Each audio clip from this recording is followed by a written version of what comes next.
Okay, I think the recording's working, and it's still 4 o'clock, so we can start. So welcome back, everyone. Today we're going to be going over functions and how to translate functions in simple IR to assembly. So we're going to be going over ABI, setting up parameters, allocating space for different function calls, all of that. It's probably one of the most complex lectures in the series on the second half of the course. So hopefully it goes well. I think it's really cool, actually. This is like a lot of stuff to step through, and I think it's pretty engaging. So before we get into that, let's go over the homework from last time. So in the last homework, we had homework 20 and homework 21. So homework 20, any questions about the homework, any concerns or confusion? All right, so if a variable x has an offset of -24 from the base pointer, write x86-64 assembly code that will result in the address of x being stored in the register RAX. So I have some code open here. My editor open to answer this. So the goal essentially is to just store the address of x in RAX, and we assume that x has an offset of -24. So does anyone remember from the previous lecture what the intuition behind the solution here is going to be? Yeah. We first find wherever the base pointer is, and then do some arithmetic. Because we know that x has the offset of -24, it should be, or its pointer should be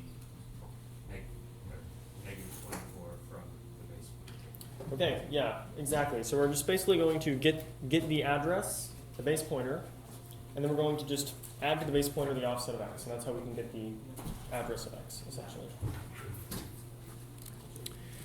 So the first instruction we'll have is just move RBP into RAX. So we're getting the base pointer, storing it in RAX, and then we'll just add -24 to RAX, and that's it. We just have to store the result in RAX. We don't have to move it back into another variable, and that's all we have to do. So can anyone tell me, we mentioned this last time, why we are adding -24 instead of just subtracting 24? Yeah. It just makes it easier for you to like go through and read it, and it's like it's clear. And also there could be I think you said there could be like some issues that could arise from always subtracting.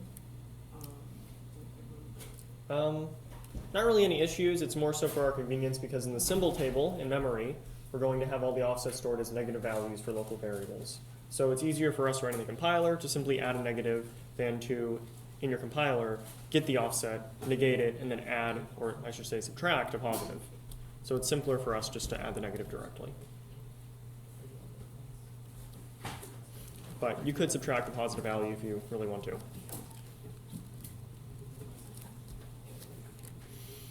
Okay, any questions about that?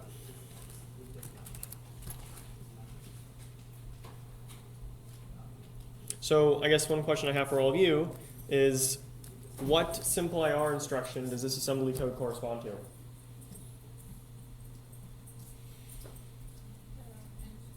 The ampersand, yes, exactly. So we're getting, this is the address operation. So this is essentially saying ampersand x. That's what this is doing. We're not assigning it to any other variable, but we are getting the address of x with these 2 lines of assembly code here. All right, so can we move on to the next homework problem? All right, so 21.asm. I'll go over to the actual page here. If the variable t1 has an offset of -40 from the base pointer, write x86-64 assembly code that will retrieve the value of t1, store it in RAX, and then store 11 to the memory address held in RAX.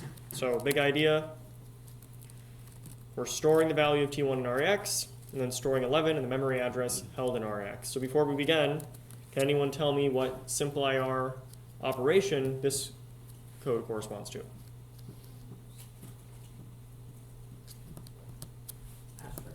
Asterisk. On the left-hand side or the right-hand side?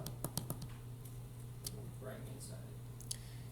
So we're storing 11 in the address held in T1. So The left-hand side, yeah, where we're assigning to. So, yeah, your left, my right. So, it would be something like pointer T1 equals 11, which I think is the exact line of code we had in the previous lecture.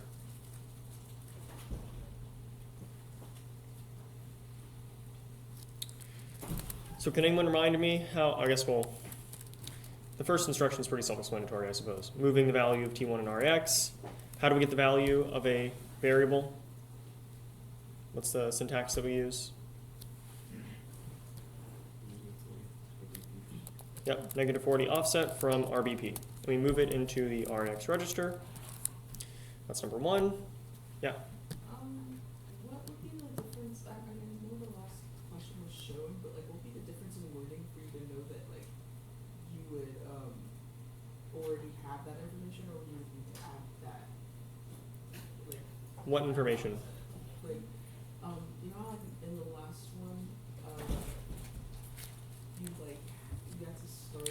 Oh. Yeah. Like, what would be the difference in like wording in a question that would like let you know? Like here we added negative 24. Mm-hmm. Well, the clue here, I'll close this window for now. The clue here is that we're getting the address of a variable. If we want to get the address of a variable and treat that address as the value we're assigning, then we have to do some addition to the base pointer, some arithmetic with the base pointer. But if we're trying to assign to an address held in a variable, we're not going to be getting the address then in that case. We don't need to do some arithmetic. Yeah.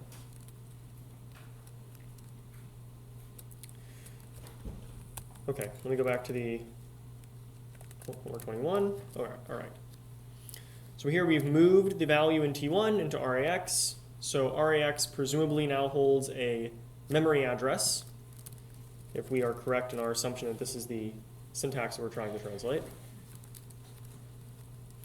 So I'm going to elide or skip over the step of putting 11 into a temporary register. So we're going to skip that, and we'll just commit the final instruction now. We want to move the value 11, the immediate value 11, into the memory address held in RAX. So how do we do that? What syntax do we use for that? Yes, exactly. So put RAX in parentheses, and there we go. So, yeah. Now in your compiler, you'll do an intermediate step probably of moving 11 into RBX, and then moving RBX into RAX like that, but for this homework assignment, you didn't have to do that.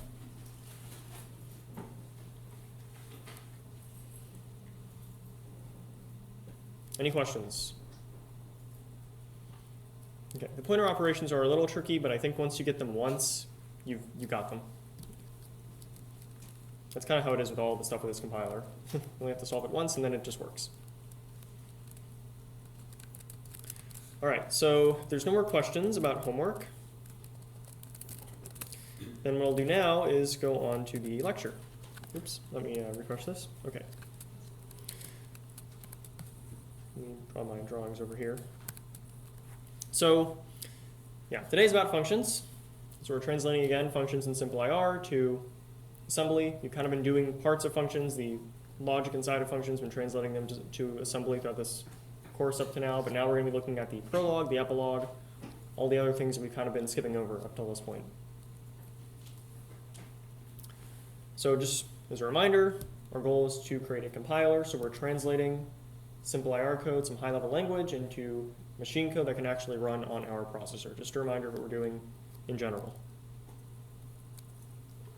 So in light of that, if we're trying to translate functions, we probably want to review what exactly a function is. So can anyone give me a definition of what a function is in a programming language? It's like a block of code that executes typically like one thing that you can call to execute that one thing. Okay, so yes, it's a block of code that you can call to execute. So what does a function have to have? Parameters. Parameters, that's one thing. For us to call it, what does it also need? Data type A data type, or void. or void, yeah. In simple IR, do we have data types? No, so it depends on your language. I mean, it's implicit, you could argue, but it's not explicit. Yeah. Name. We need a name, so if we're going to call it, we need a name. And you'd mentioned parameters. What's sort of the antithesis of that.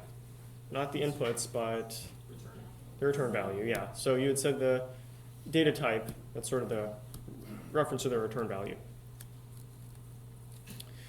So we're going to be treating functions as a named region of code with usually some inputs and outputs. Not always, but they can support inputs and outputs.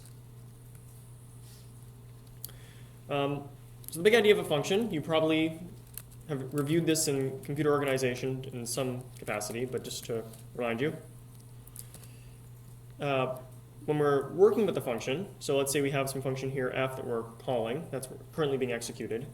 A function being called changes control flow. So if we're executing some lines of code here, make a call to G, the flow of control would flow to the first line of G, all the way down through the rest of the function. And after returning, we go back to the point in memory, or in the instruction space, I should say, directly after the call to G. So we need a way to branch to the function's definition, and we also need a mechanism for returning to the instruction directly after the callee, in this case G, was called by F. So we need a way of saving and restoring the position of our function execution.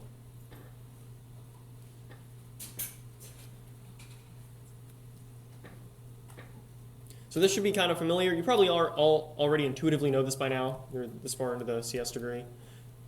Just to make it very, I guess, explicit. Yeah, control flow. Oops.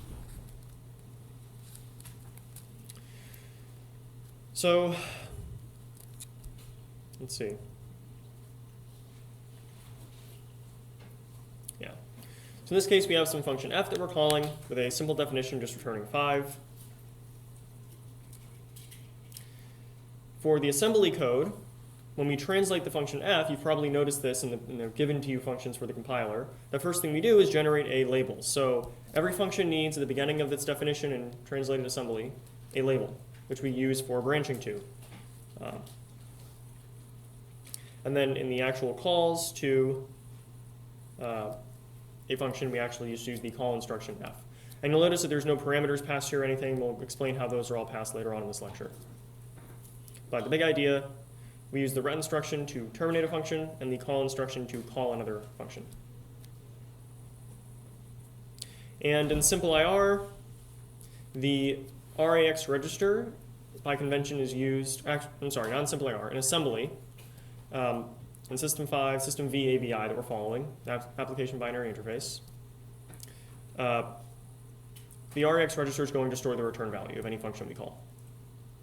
So you might be familiar with C, how you can call a function and then have the return value stored immediately in some result. I can say like, let me think of an example. We can say, we've been saying things like intfd equals open, and we can immediately assign the result of open to some variable called fd. In simple IR, when we call a function, it's not like that. We have to manually extract the return value out of the RX register afterwards. So the callee, its responsibility is always going to be to populate that RAX register with whatever the return value is.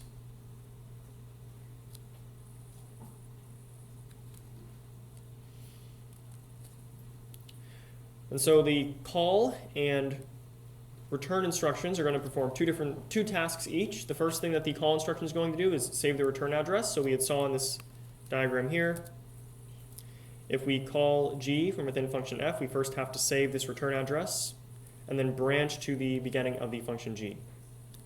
Meanwhile, the ret instruction is going to do the opposite. It's going to retrieve the return address, so in this case here, and then branch back to this actual address and continue executing your program from this point.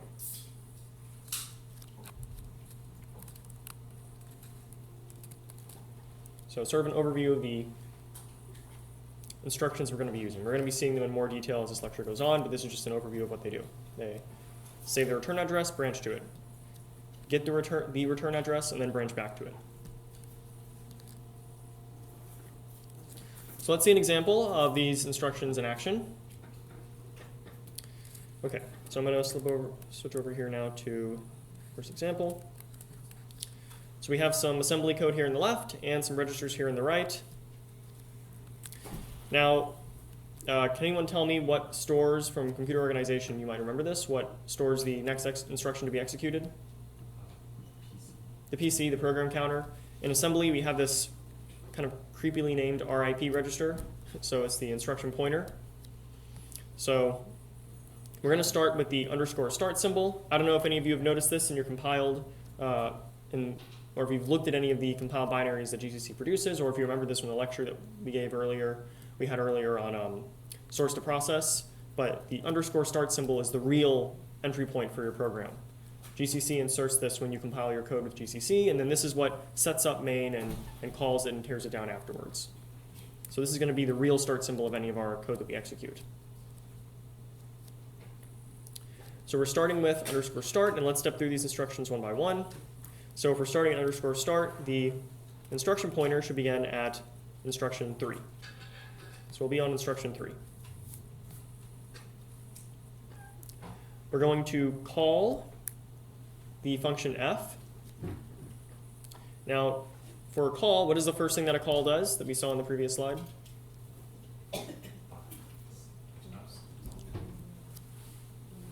Before it jumps, there's one thing it does before it jumps. What does f have to do? What does the call instruction have to do before it jumps? It saves the return address.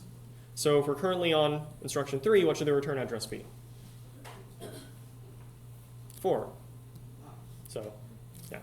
Maybe it's sort of a tricky thing to get the first time, but the saved instruction, actually I'll not make this red, the saved instruction will always be the following instruction after the call. So that way when we branch back, we immediately continue execution at the subsequent instruction after the call was made. So we'll set saved here to 3. And, oh, sorry, 4. Yeah, I just made the mistake myself. So, or no. Yeah, there should be 4.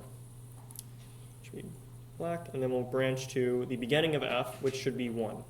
So we'll set RIP to 1. Now in here, we'll move the value 5 into RAX, so we'll save that into 5 into RAX. Continue executing at the next instruction, so we'll set RIP to 2, and then we'll perform the ret instruction. So what does ret do?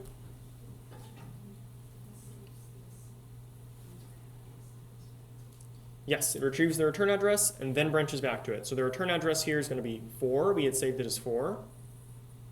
So we'll continue executing at instruction 4. And here we'll move the value in RAX into -16 RBP, which is where the variable ret val is saved. So this was in the previous slide here. Right here, ret val. So we'll just assume it has offset -16 RPP. So we'll move 5 into ret val.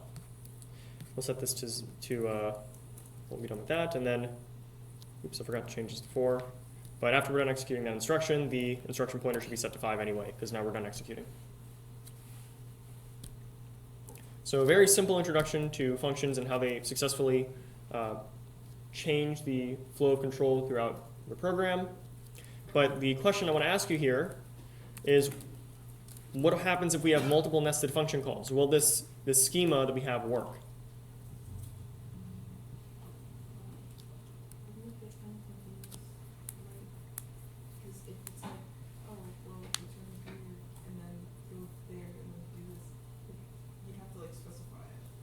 So we only have one register right now. We're just using this pseudo register called saved. We only have one location that we're storing return addresses in. Will that be enough to support nested function calls? No, right? Because if we have multiple function calls that are nested, we're going to be overwriting this saved return address after the second call.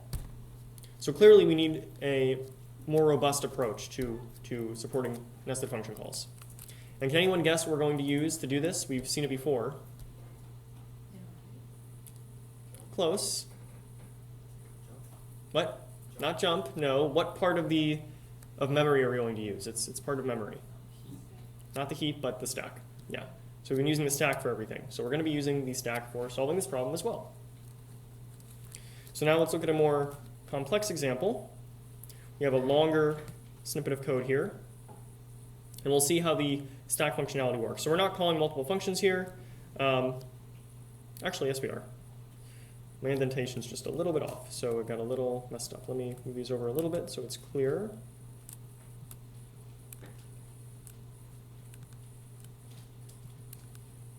All right, that's a bit better. Okay, so where should RIP be to begin with?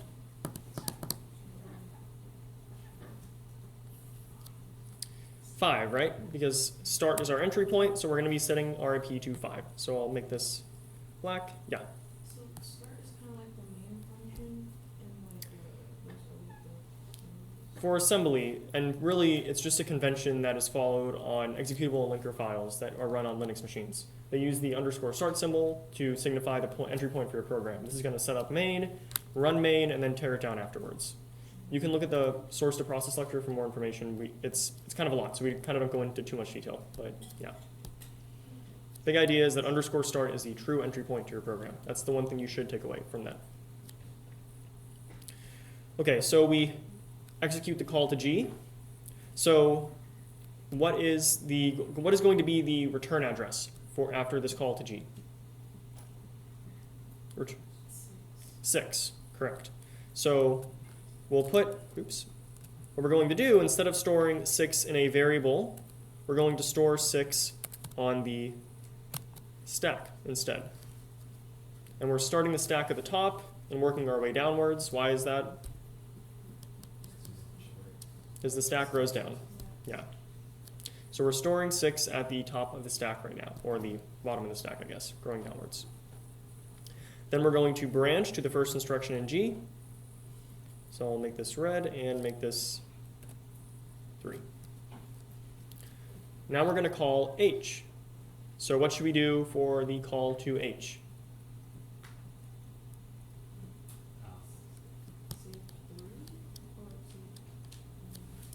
Or in the next available memory block, say 1. We're saving the return address because we're making a call. So what address should we push to the stack? 4, correct. So we'll put a 4 here. And then what's going to be the address that we branch to? 1, exactly. So now we're going to instruction 1.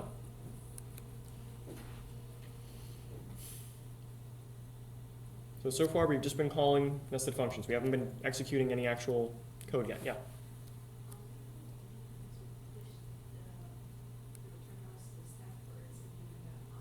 It does that automatically. So the actual call instruction will push the return address to the stack for us first. Yeah. So just working our way up to the intuition as to why we need such a seemingly complex set of instructions, or instructions that do multiple things. Okay, so we're on instruction 1 now. We'll move the value 7 into RAX. The instruction pointer gets updated, incremented by 1. We proceed to the next instruction, ret. Now we're going to see how the ret instruction works with a stack. So what should we do? What should the return address be? How do we get it from the stack?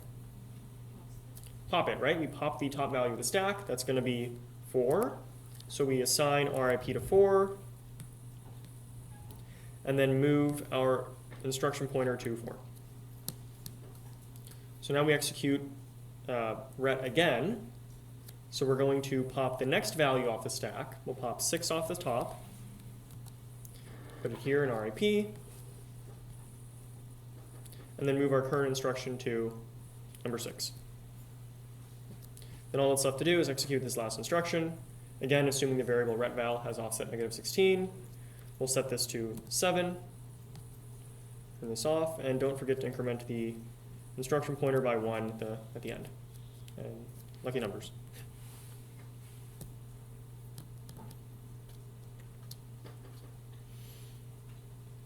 Yeah. We'll get to that. That's a very good question. It's a very, very good question. But I'll just say the answer is already in front of you. When all you have is a hammer.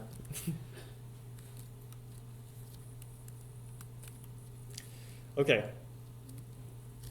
So, I guess to answer your classmate's question, how does scope work having variables? Well, let's first try to motivate the need for having function local variables by looking at some C code here and seeing what would happen in this Fibonacci implementation. What would happen if we did not actually have, or not, I'm sorry, not Fibonacci, but factorial function here. If we did not have local variables and tried to implement everything using only global space. So what this code is trying to do, this function f, is implement the factorial function. So can anyone tell me what factorial is mathematically? What's the mathematical definition of factorial?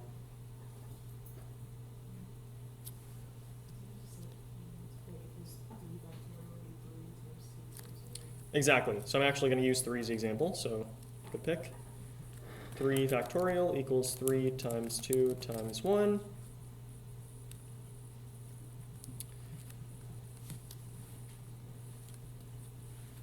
So this function should implement factorial successfully. By the time we're done here, the return value, and this question mark here that I've not filled in yet, should be 6.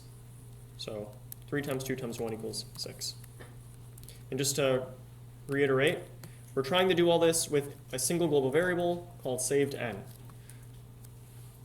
So we're going to see the pitfalls of only having a global variable for storing state and not using some function local variables. So we'll start with the main function. Inside main, we'll call an f of 3. So this is going to be the call trace, I should say, of our functions here. Then we assign n to 3. So maybe I should open the code on the left here so we can see what's going on.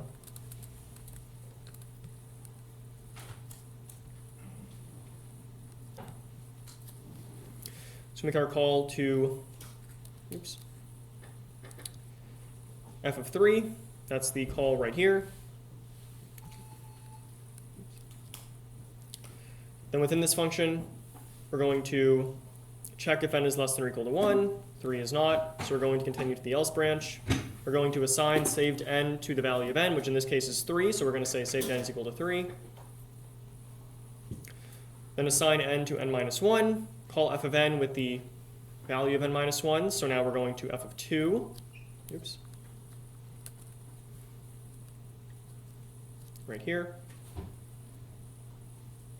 And then inside f of 2, we're going to do the same thing. Check if n is less than or equal to 1. It's not. So instead, we're going to go to the else branch, assign saved n to the value of n, which in this case is 2. So we're going to assign saved n to 2. Again, decrement n by 1, make a recursive call, now we're in f of 1. Finally, n is less than or equal to 1, so we just return 1. And now we start going back up the call stack. So now we're in f of n, and in parentheses here, I'm just going to put the actual return value. So f of 1, f of n with the previous call here was 1. So now we're inside f of 2, computing f of n times f underscore n times saved n. The most recently stored value of saved n is 2, so we have 2 here. And this is actually correct so far. So for f of 2, we're saying factorial of 2 is equal to 2, which is actually correct. So no problem so far. So we'll return the result of 1 times 2, which is going to be 2. And then we'll go up to this line of code here for f of 3. So now for f of 3, what's going to happen? Oops. The value of saved n is going to be 2. Or, I'm sorry, f of n is going to be 2. F underscore n is going to be 2. And then saved n is going to be equal to whatever we last assigned to it, which is going to be 2. Because we're using a global variable for storing all state. Whatever the last assignment to saved n is going to be what it is for the call to f of 3. So in here, this is going to be 2. Because the most recent call was right here. And now this means that f of 3 returns 4. And is that correct? Is that no, right? It's not the factorial correct value. So I think you all could, hopefully, many of you probably anticipated this punchline, but the idea is we can solve this by using a local variable for saved n instead of a global variable. And now if we do this, inside of the call to f of 2 here, this change to saved n is going to be local to only this call to the function f. And then this assignment to save down up here inside of f3 is going to be local to f3. And so now, what's going to change is this is going to become 3. The result will be 6. And now we have an actually working factorial implementation. And that's all just to say, we need local variables. And we need space for each local variable. We can't store local variables in some global storage space in our assembly file, because otherwise our functions are just not going to work as intended. Recursion is not going to work as intended. So are we following with the big idea? Any questions?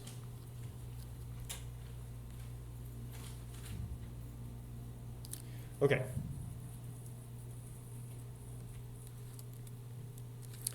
And then how do we store these function local variables? Well, we use a stack. So I think you had asked me before.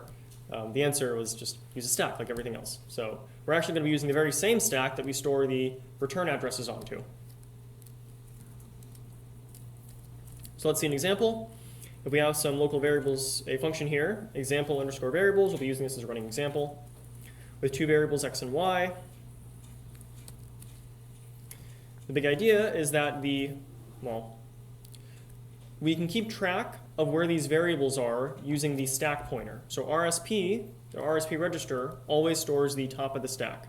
And the push and pop operations let us push values onto the stack and then off of the stack. So we can actually, for each variable, just push that variable onto the stack when we begin a function call. So we allocate space for that function's local variables. So we can use these push instructions to effectively allocate space for all our variables, and then at the end of the function's execution, use the pop instruction to pop all these variables off of the stack and deallocate their space. So in this way, we're able to allocate space for variables on the stack at runtime. Yeah? Isn't this only really useful for recursion? Yes, it is, but lots of programs use recursion. Yeah.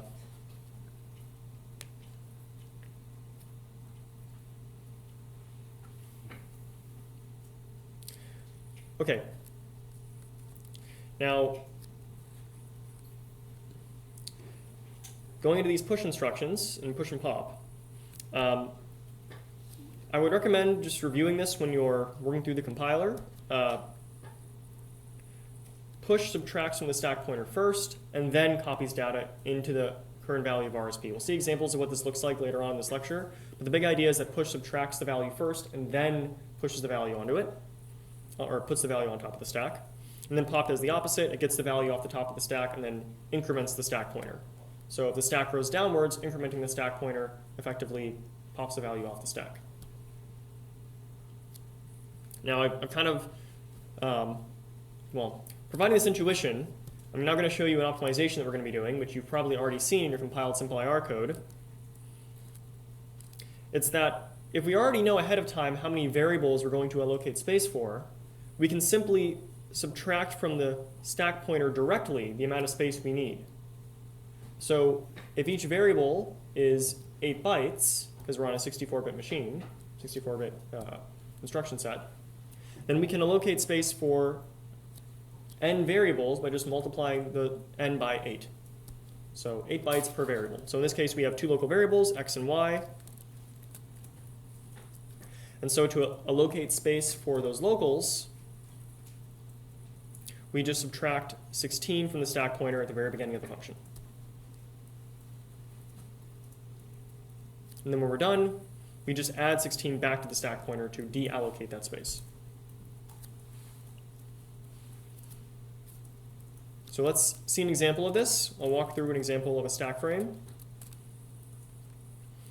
I'll delete this reminder here just for myself. Okay, so let's see. Oops.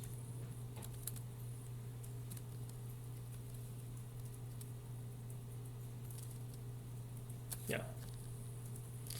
All right, so if we only have the stack pointer here, let's say our stack pointer is set to 32. Now let's presume that the function example underscore variables was called by another function, which means that the return address should already be pushed to the stack. So we're at our RSP is 32, the return address has already been pushed to the stack for whatever function it called example underscore variables.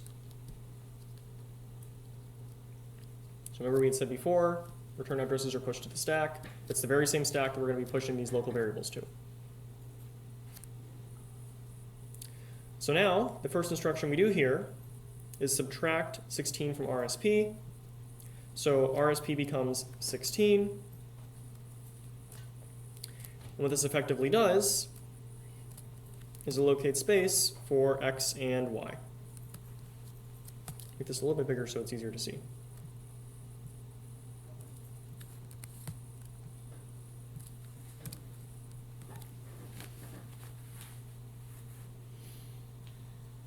Okay, any questions? Yeah. What's the difference between RSP and RBP? I'll get to that. Good question. RSP always stores the top of the stack. RBP is the base pointer. It stores the base of the current stack frame. Okay. Yeah, yeah.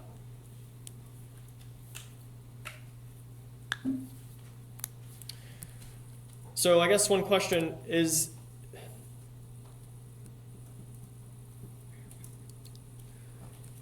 given that RSP is already at 16, if we were to call another function, would it overwrite the value of y?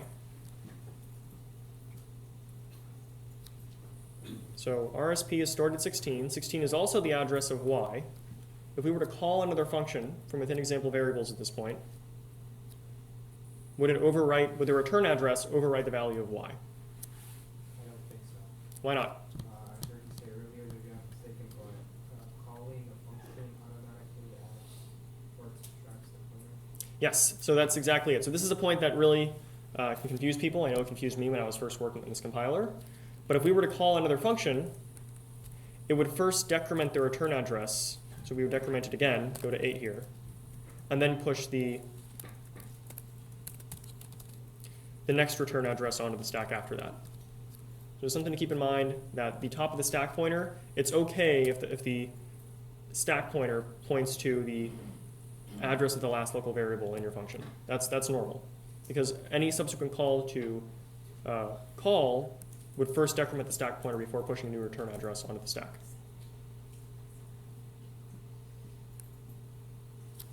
So you said that RBP is just the base pointer, which is like, The base of the stack frame, the current stack frame. so like where the start is? Yes, we'll see. I'm going to go to an example of that next. But yeah, RSP is always the top of the stack, which is not necessarily useful for getting local variables. We want some kind of anchor point, some static frame of reference for getting the address of local variables.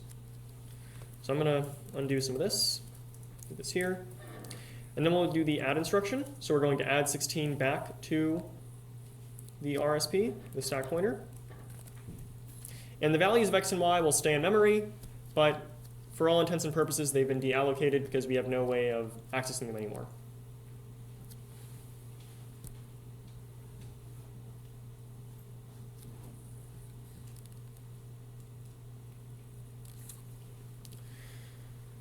So again, the stack is like an array. We've been seeing this throughout our overview of assembly code. We've been using offsets to access our local variables, and this is why, and you can see it visually here, the stack is effectively just an array for storing these local variables. Now, for us to actually access those local variables, we need some sort of, again, reference point, and that's where the base pointer comes in. So effectively, or in reality, what we do at the start of each function call is we, at one point, move the value of RSP into RBP to store the top of the stack as the base pointer for referencing all of our local variables, getting the offsets of our local variables. So let's see another example. Modify this one actually. So let's go back to here. Let's add a new register here. We'll call it RBP.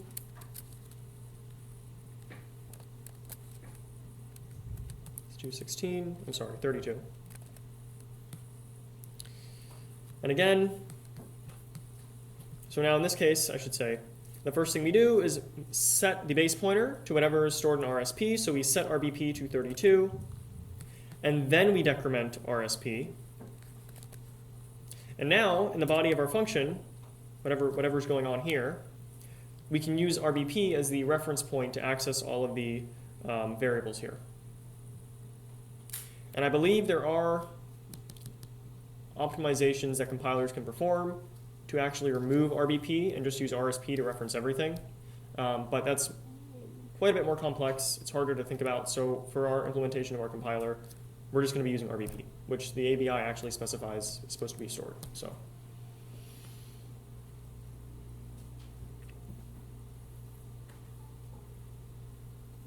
Yeah. Useful to have two though, like, so like why would you want to only have RSP? Because then you can use RBP as another general purpose register. And registers are, again, the fastest thing to access on the CPU, besides memory that's already in the ALU. But yeah, you just have another general purpose register that way. But for us, we're going to be using RBP as the base of the stack frame.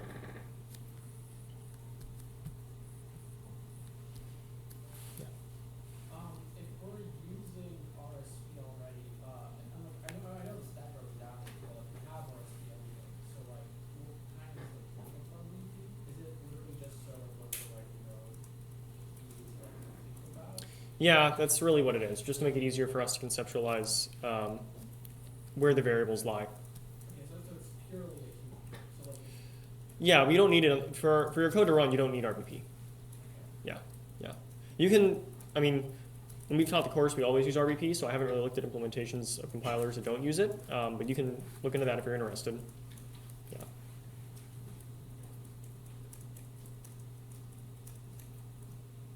Does return change the value of RSP? Yes, good question. So I'm going to show that next, so I'm glad you asked. So let's continue executing here. So let's assume all this code runs. We'll assume this stack is the same as it is now afterwards. Now we'll say add 16 to RSP. This will be 32. And the final instruction here, which I skipped over last time, is ret. So again, what does ret do? It pops the value off the top of the stack. So actually what would happen is we'd get this return address. We would branch to it for the instruction addresses. And then we would actually decrement RSP by 8 again to execute that pop. So I don't have 32 listed here, but after executing ret, you would decrement the stack pointer by 8. Or increment it by 8, I suppose.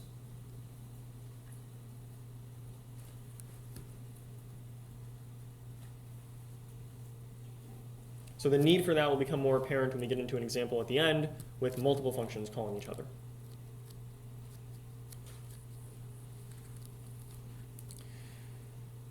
Okay, let's see. So record the symbol table. Yeah, so we've seen this. And you might be wondering now, okay, so we just saw an example of how these are all stored on the stack. All these local variables are stored in the stack. And x, following our example as we just shown, is at what offset from the base pointer? In this example on the right. -8. It's at a -8 offset. But in this table here, we have -16. And the reason for that is because there are other things we have to do to follow the ABI, the application binary interface, in order for our code to be able to compile and link with other programs. So there are some callees saved registers that we have to save the value of when we are inside of a function or being called for another function. So let's see a more complete example of what this looks like. So we have this example variables function again.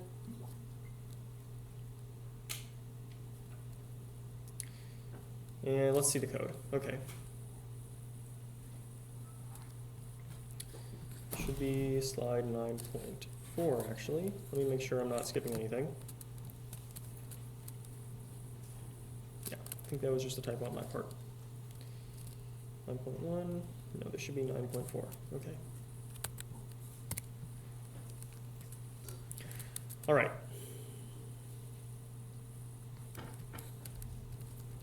So, I don't know, is this too small? Can we see the code on the left? I can make it bigger if it's too small. Okay, so the first thing we'll do is set the base pointer. So again, we're going to store the value of RSP. So we'll say, let's assume RSP is at 64. So again, we'll assume some other function has called our function, so the return address for whatever is our caller has already been pushed to the stack.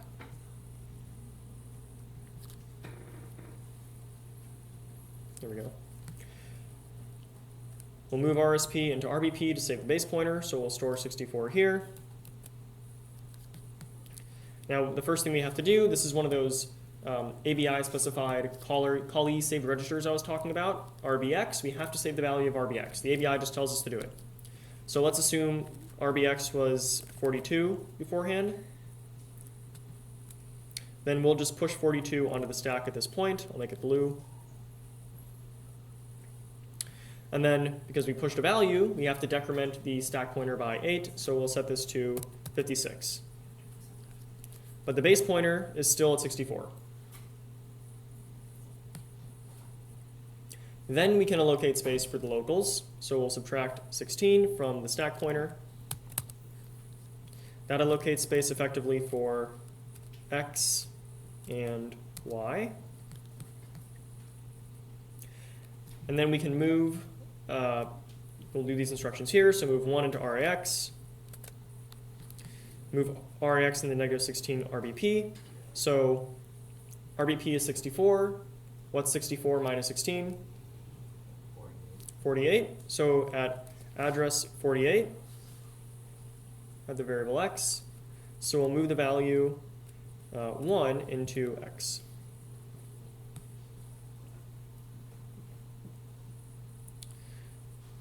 Now we'll move the value in x, so again, negative 16 RBP, we'll move it into RAX. So this effectively is a no-op. We already have 1 stored in RAX, so we'll do nothing.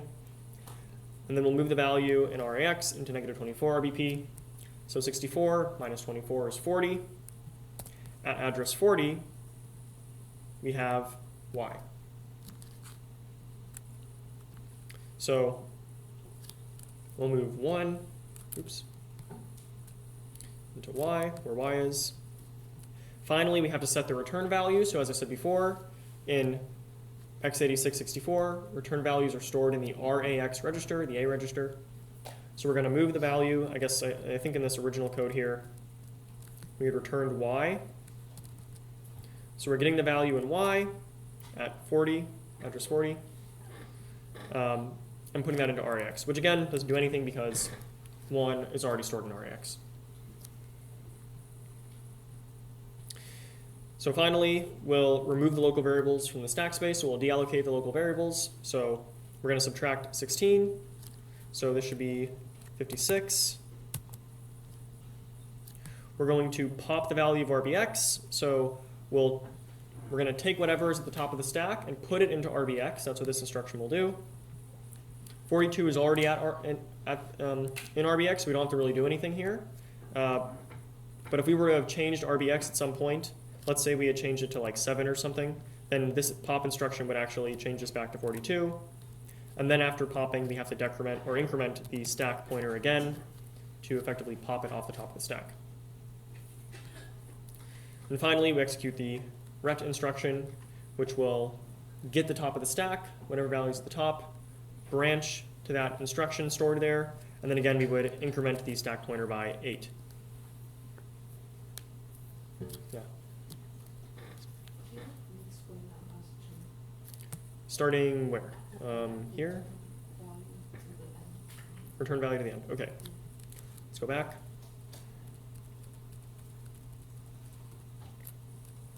I think this is what the stack looked like at that point. So return value. So again, we have to set the return value by storing it in the A register, RAX. That's what the ABI specifies. The return value is stored in the RAX register. So in this function, the original simple IR code, we were returning y. So to return y, we have to get the value at offset negative 24 from the stack pointer. So here we have RBP is equal to 64. 64 minus 24 is 40. At address 40, we have y. We're moving that value into the A register, which is already 1, so we don't have to change the diagram for that, but we are moving this value 1 back into the A register. Does that answer your question about the return value? Okay. So afterward, we have to undo the work we have done to set up the function call. This is the epilogue. So we're going to add 16 to RSP first, so 56. Then we pop whatever is on top of the stack. So the stack pointer is currently pointing to here. We pop the value off the top of the stack and store it in RBX. So this is to undo our changes to RBX because the ABI specifies we must do this. And again, the value here is already stored in RBX, so we don't have to change anything. But after executing the pop instruction, then we have to increment the stack pointer by 8 to actually perform the pop. And then finally, we have the ret instruction, which will get the return address at the top of the stack. So 64, at address 64. Whatever this return address is, the flow control will branch to that address. And then we'll increment, the stack pointer by 8 one more time. Okay. So any questions?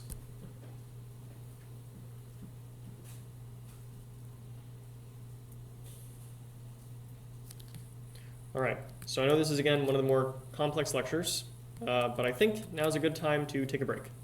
So I'm going to do attendance, and we can take like a 5-minute break, and then resume. So we'll say 4:57, I suppose. And I'll need to stop recording. Okay, so let's continue where we left off. I think it was here. Yeah, we had seen this example. Bless you.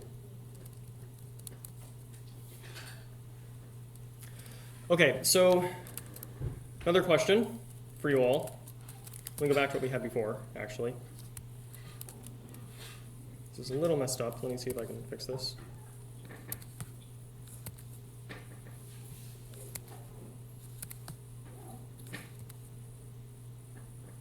Okay, so I guess with this scheme we have of writing directly to RBP to store the top of the stack for referencing and getting all of our local variables, will it work with nested function calls?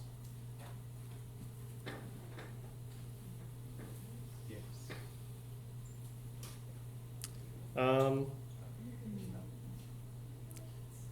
Not quite. So we have to, let me see if I can go over the slides here, and there's a good example that shows this.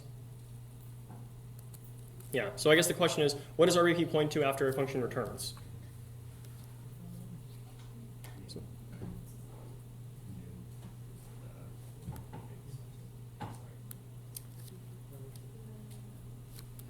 so after this function is done executing, RBP will still be at 32, but now we're back in the stack frame of the caller. So RBP will always store, if we store directly to RBP like this, and we just write to RBP like it's a register, RBP will always store the most deeply nested stack frame space pointer. We can't actually, with the way we're currently doing things, we can't restore the old value of RBP. So how are we going to support multiple function calls? This is not recursion. This is like multiple function calls in general now. So how can we, what's the trick we can use to save and restore the value of RBP? Push and pop it. Push it onto the stack, yeah, like everything else. Just push and pop it off the stack. So let's look at some examples. Well, I guess the idea is just pushing RBP first before we actually move the value of RSP into RBP. So we save the old base pointer value before we overwrite it with the new RSP value.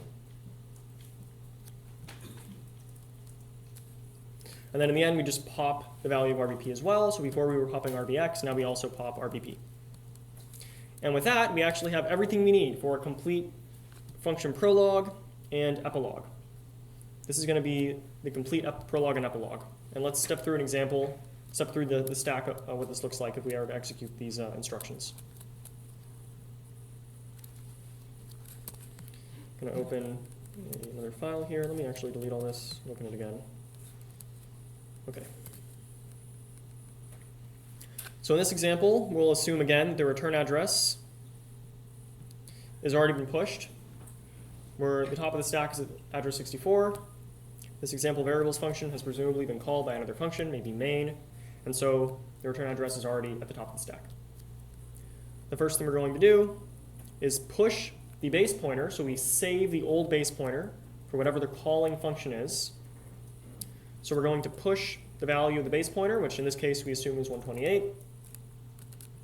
We'll push 128 onto the stack here, and then decrement the stack pointer by 8. So now the top of the stack is 56. Then, after pushing the old base pointer,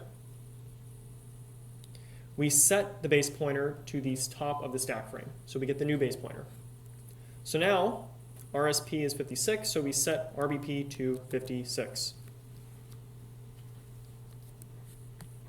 Then we push RBX because the ABI tells us that we have to do it. So let's assume RBX is here. We'll just say, let's say it was equal to, again, 42. We'll assume it's here. It has to be here, and then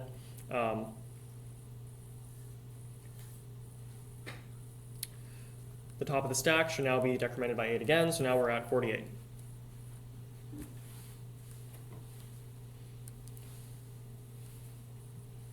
So after allocating, or after doing all of that, saving the old RBP, saving the old RBX, setting the new RBP, then we can allocate space for our locals.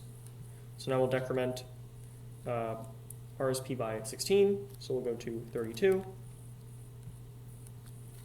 And that will effectively create space for X and, X and Y.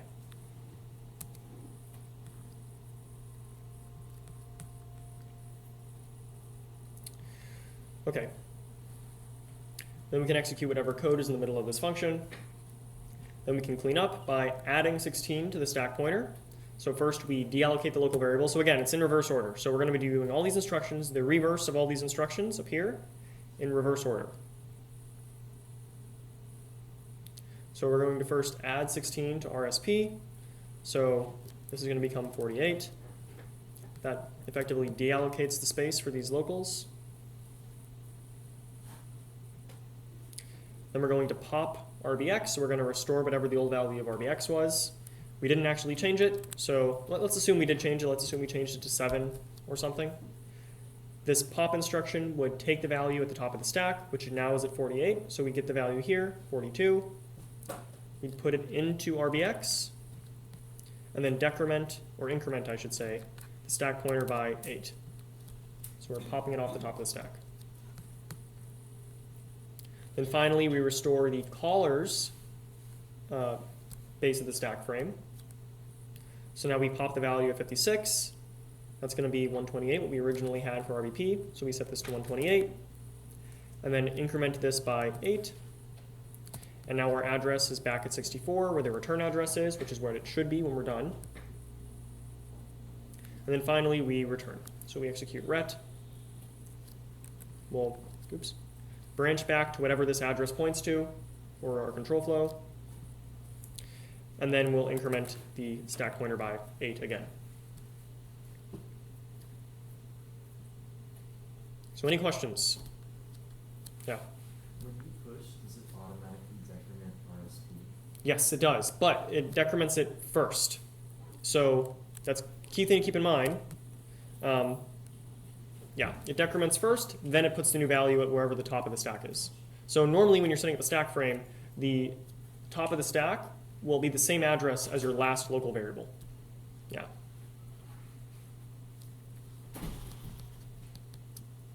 Yeah.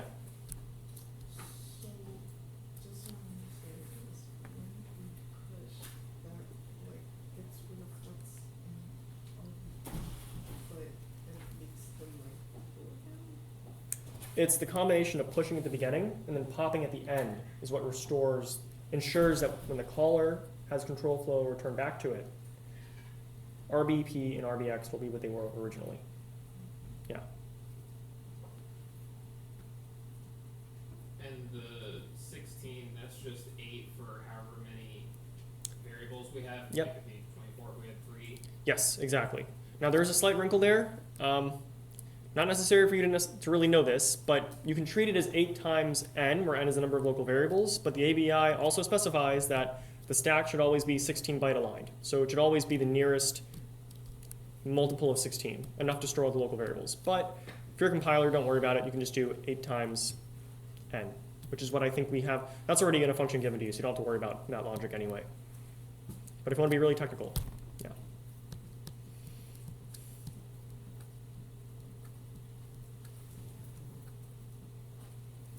Okay, any questions? Any more questions, I should say?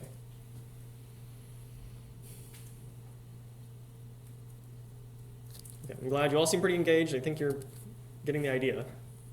So just to reiterate, this is the prologue. You can treat this as always going to be true. The only difference here is that this 16 will change depending on how many local variables you have. But pushing RBP, moving RSP to RBP, and then pushing RBX, these are always going to happen in this same order when you compile a function. Yeah? When you do the push, that's the only time you would decrement 8, right? Not when you do the move. Not when you do the move. When you do the push is when you decrement by 8. You decrement by 8, and then you put the new value at that top of the stack.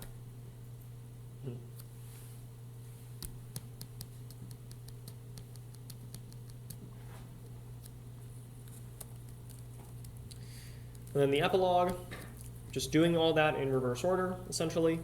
So we deallocate the locals by adding 16 to the stack pointer. We pop RBX to restore the old value of RBX because RBX was pushed. Actually, wait, this is slightly off. Yeah, RBX should be up here. Sorry, this prologue is actually slightly incorrect. The order here is wrong. The subtracting 16 from the stack pointer should come after RBX.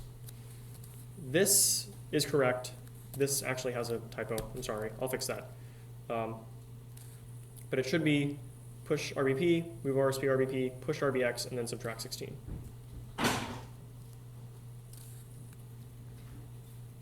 Yeah. And then when you do the add, that doesn't, it doesn't affect the RSP, right? It's only, oh wait, I'm sorry, that doesn't. Yeah, the add is to just effectively deallocate the space for those locals.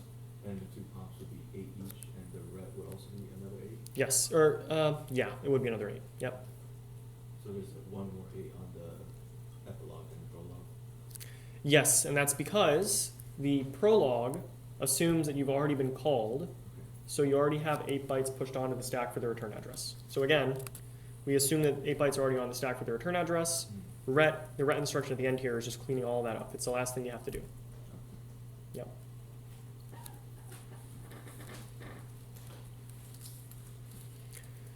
Okay, so I think this might be, no, not quite the last example yet. All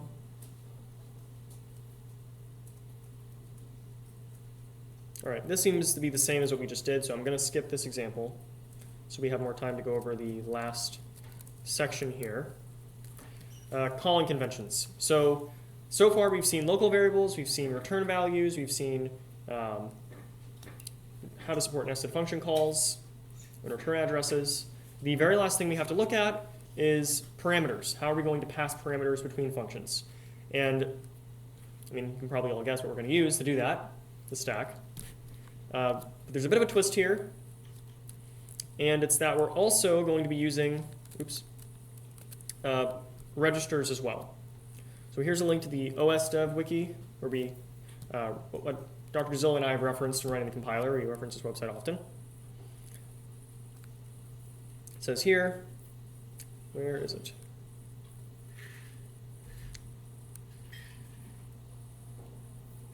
Yep. Parameters to functions are passed via the registers RDI, RSI, RDX, RCX, R8, and R9. and then any parameters after those are going to be pushed onto the stack as well. So I think there's another website that we had linked to before. Let's see if I can find the example here.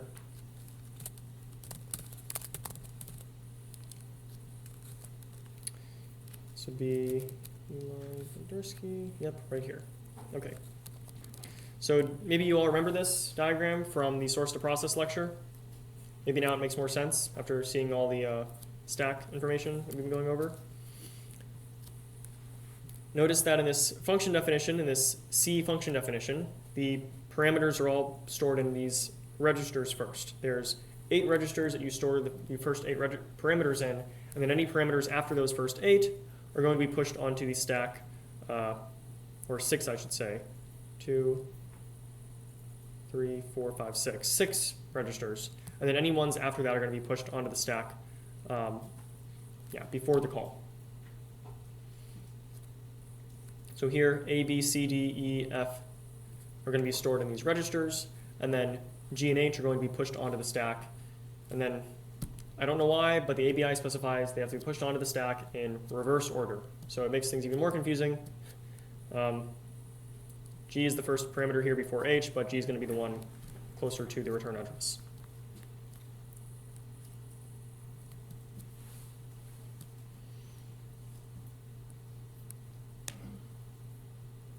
So let's walk through an example. Let me see what the rest of the slides here say, but we'll walk through an example of seeing how these parameters work, how parameter passing works. Yeah, and I guess one other term to take away from this is the difference between caller managed and callee managed values. So the caller manages the return address with the execution of the call instruction. They're setting up the return address. The caller places all the parameters in the stack and in registers. The caller handles all of that. The callee is what saves and restores the old base pointer and sets up its own local variables and so on. So the ABI, one of the things ABI specifies critically for us is the difference between caller and callee managed variables and registers and whatnot.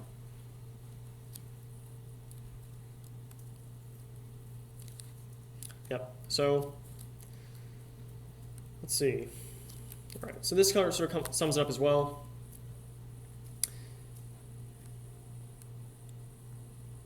Yeah, who manages what?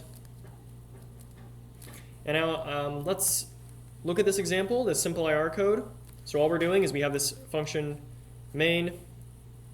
We're setting x equal to 3, assigning retval to the result of calling this function func with the variable x as its argument. And then inside this function func, we're declaring one local variable a single parameter, which is also a, and then we just return a. So we're just returning the value given to us.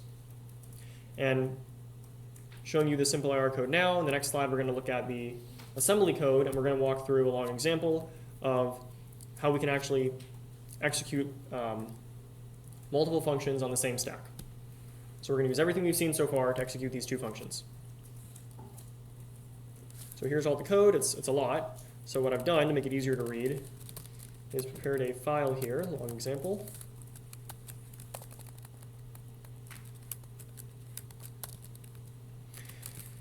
And this is going to be the assembly code for the main function, followed by the assembly code for the func function. That's what's going to be in this file here on the left. So we have main, and then func, right here. Oops.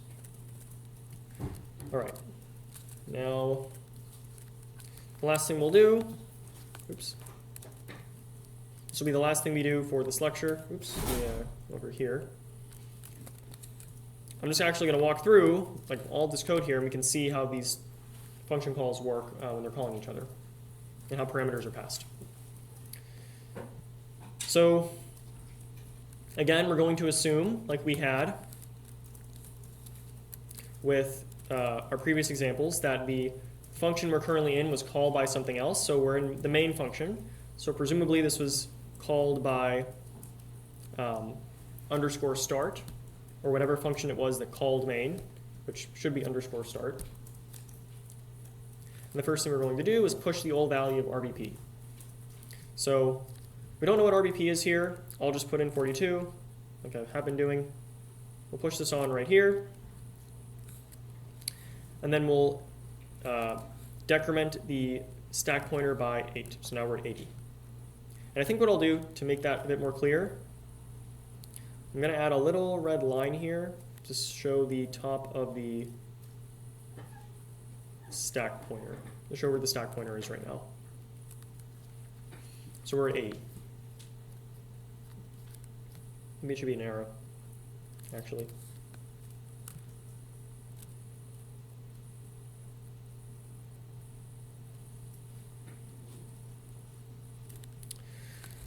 So the next instruction, we're going to move the value of RSP into RBP. So we're going to set the new stack pointer.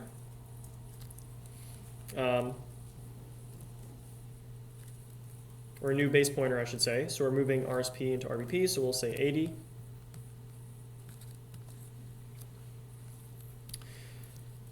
And on this next instruction, we'll push the value of RBX. So we have to have some value in RBX, so I'll just say 7. Push that here. And since we're pushing, we decrement the stack pointer, so now it's down here. So the RSP should be at 72. And then we'll allocate space for our 2 local variables. So remember, this function main had 2 local variables, x and retval. So we'll decrement the stack pointer by 16 to allocate space for them. So I'll set this to 56. Set the stack pointer down to here. And that allocates space for x, which should be right here.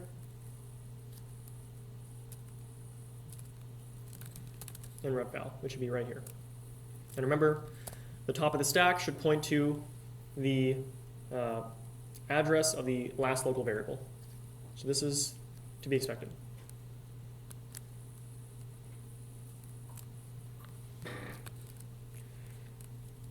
Okay, now inside the body of main, we're going to assign 3 to x. So we're going to set 3 to RAX. And we're going to move the value in RAX into -24 from the base pointer. So the base pointer is 80. What's 80 minus 24?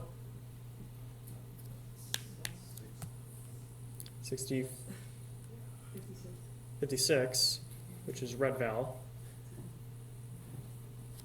I think there's a typo here, maybe. Let's go back to the slides and let's find out.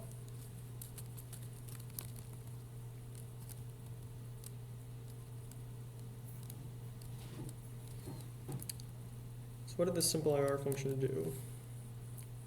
Assigned x to 3, called function x. All right, so I think there's a typo here. This should be 16. Oh, I know what the problem is. It's retval and then x. I had the order mixed up. So retval is first, x is next. So it should actually be, with this drawing, oops, it's not good. Put that back, okay. It should be retval here and then x below that. Okay, sorry. So we're moving 3 into, so yeah, -24 RPP, which is 56, so I'll put 3 right here.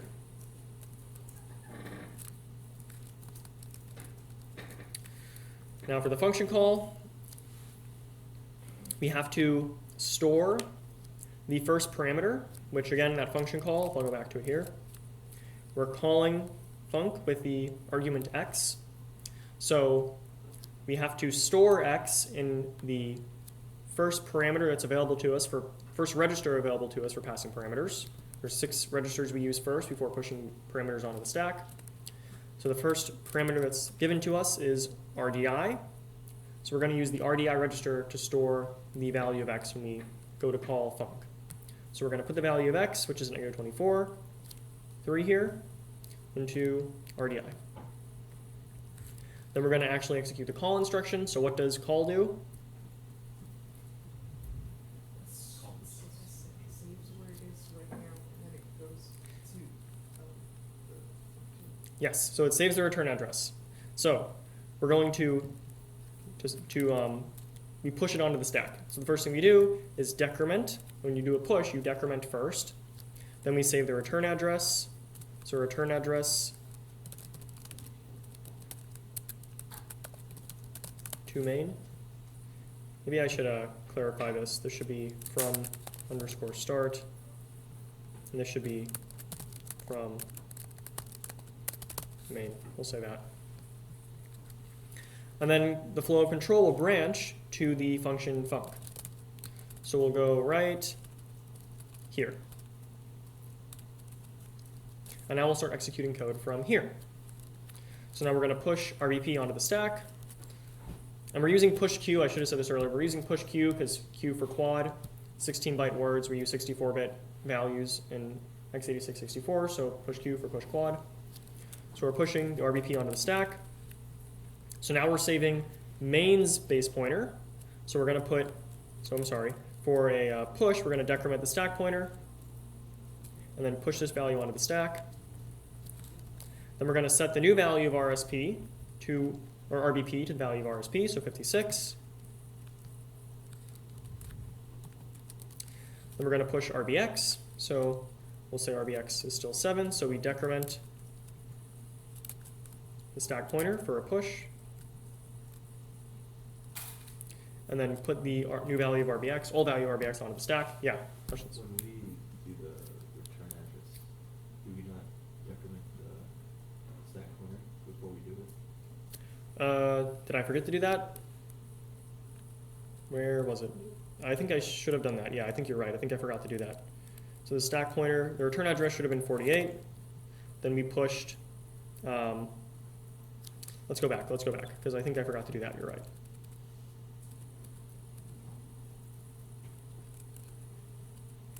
Yeah, it should be 48 here after pushing the return address. You're right.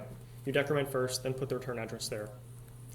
So if we were to, so let's continue from where we left off, so, or go back to here, I suppose. So we push RBP, decrement the base pointer, push RBP, this should now be 40.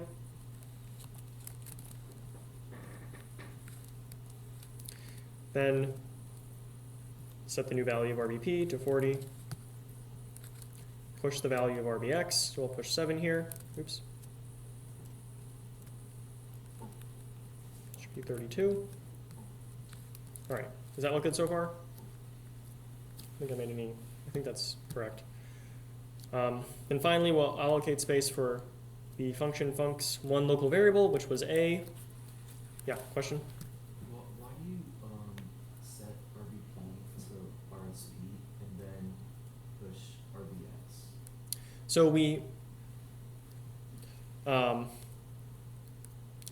you could do it in a different order, I suppose. As long as you're correct in the epilogue, as long as you maintain the reverse order of instructions in the epilogue, it should be fine.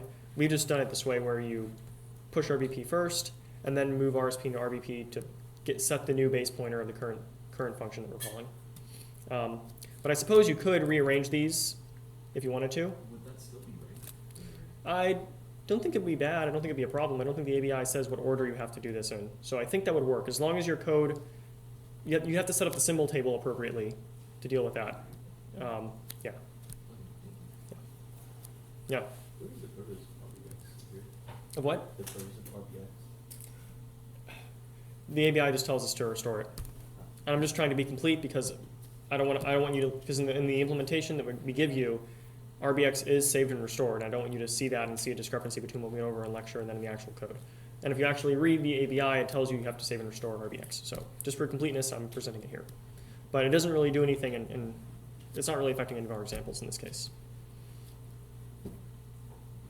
And also for your code to work with with functions compiled from other programming languages using other compilers, like if you wanted your code to work with C code, which it does, you have to follow the ABI, so you have to support the RBX.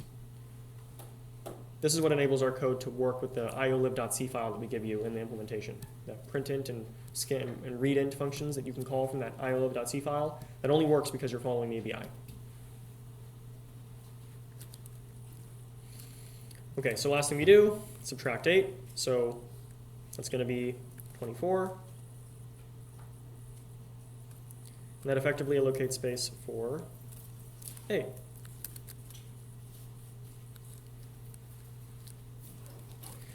Now for the fun part, I guess, we're moving the register parameter A to a local variable, so we have to get the value out of A as it was passed to func.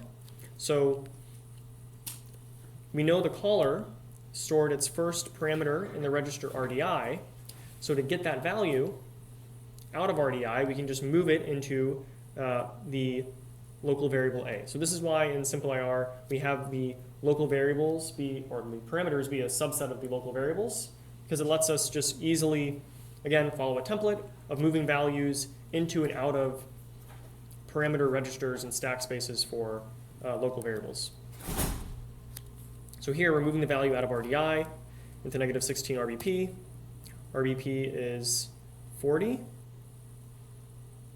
So 40 minus 16 should be 24. 24 is right here, so it should be the value of A. So we'll set 3 to A. Then we'll set the return value. So we'll move the value of A into RAX. Set this to 3. It's already there, so nothing really needs to change. Then for the epilogue, we'll add 8 to RSP. So now we're going to start deallocating space for the local variables. So we subtract 8 here. We pop RBX. So we take whatever value is here, 7, we store it in RBX. It's the same, we haven't changed anything. And then we decrement, or increment I should say, the stack by 8. Then we pop RBP, so we restore the base pointer from main. So here's 80. We're going to set the base pointer back to 80. And then increment the stack pointer by 8 again. And everything seems to be working because now we can call ret. And we'll get the return address for main. So we'll go back to where we left off with execution in main, which should be right here. That's after the call, so this should be the next instruction. And then again, we have to increment the stack pointer, bless you, by 8 again, so now there should be 56. And now we're back where we were in main. The stack looks like it did before the call to func from within main. So now we can finish calling main. So now we're going to move the value RAX into negative 16 RBP. This is going to be setting the return value, storing it in, where is it? 80 minus 16 should be 64. It's setting it in retval. So we're going to set retval equal to whatever's in RAX, which is 3. So we'll set 3 right here. Then we'll set the return value. So RAX is again already equal to 3, but we're moving the value in retval into RAX to set the return value. Now we're going to add 16 to RSP to deallocate space for our local variables. So this is going to be 40. This arrow here is going to go up 2 spots. 1, 2. I'm sorry. We added. We didn't subtract. It should have been 56 plus 16 is 72, which makes sense because that's where the arrow was. So 72. I keep wanting to say subtract because we're popping from the stack, but the stack goes down, so it's adding. We're restoring the value in RBX, so again, nothing really changes here because we didn't modify RBX in any way, but we changed the RSP to 80. Pop the value in RBP, or to RBP, so we saved the old value of RBP, which we said was 42. It doesn't really make sense for it to be 42, but we just assumed it was just an arbitrary value. This should be incremented again, so now we're back to, sorry, this should be 42. This should be 88. And finally, we execute the ret instruction. So we're going to, at this point, get whatever return address is here, set RSP up to 96, and then set the flow control back to whatever the caller of main was, presumably underscore start. And that's it. So that's the full worked example. The one thing we didn't cover was what the stack will look like if you have more than 6 parameters you're passing to a function. I don't think you want to see me sift through 6 different parameters. I think last semester I did it, and there might be a recording of it, I'm not sure. But that's kind of a tricky part. So I recommend when you're doing CodeGen 3, which should be assigned today, draw a stack frame. It's going to be annoying, it's going to take a long time perhaps, like maybe like 30 minutes or so. But draw a stack frame and step through what the stack will look like when you're passing parameters 7, 8, and 9, all the ones past 6. so you can see what it looks like passing more than 6 parameters, because those ones are going to get tricky because you have to push them in reverse order onto the stack. You can't just pass them via registers. But everything else we've covered now. So do you have any questions, any confusion about any of this? I know it's like a lot of steps to walk through. Yeah. Whenever you call ret, like, is the are the extra parameters like automatically like pop from the stack, or do you have to like pop them after you call? You have to pop them yourself. Yeah. If any parameters you push to the stack, you'd have to pop yourself before calling ret as well. But how do you like pop them if they're above the return address? Oh, Would be a part of the you're right. function. I'm sorry. It's the caller's responsibility to pop the stack parameters. You're right. Yeah. Okay. The caller is the one that pops the stack parameters after the call instruction is executed. Yeah.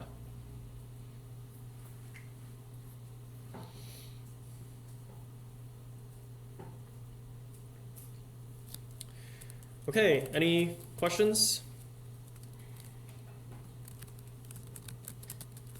So I have one question for you.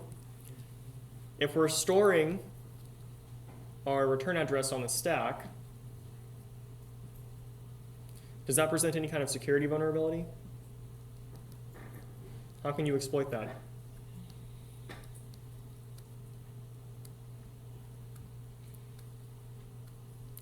If we know the stack layout now, and we know where the return address is, You could modify that return address to go to somewhere else so it doesn't go back to where it came from. exactly, that's going to be the topic of the next lecture, stack smashing. So I'll see you all then. If you have questions, you can ask me now or see me during office hours next week.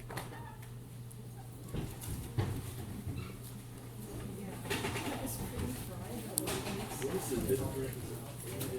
There's more than 6. I didn't really understand that word. What? When it has more than 6 parameters passed, what makes that part different?